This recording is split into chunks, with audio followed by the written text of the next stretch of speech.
Meaning of sigh.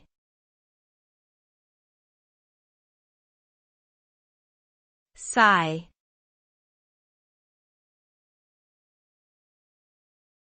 Sigh.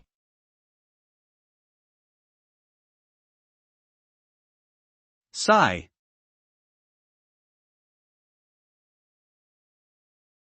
Sigh.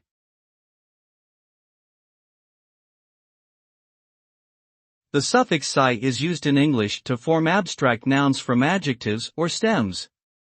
It indicates a state or quality of being, and often connotes a sense of abstraction or generalization. For example, privacy is the state or quality of being private, while democracy is the state or quality of being democratic. The resulting words often refer to concepts or ideas rather than concrete objects or actions. Overall, the suffix sigh helps to create a diverse range of nouns that allow us to express complex ideas and thoughts.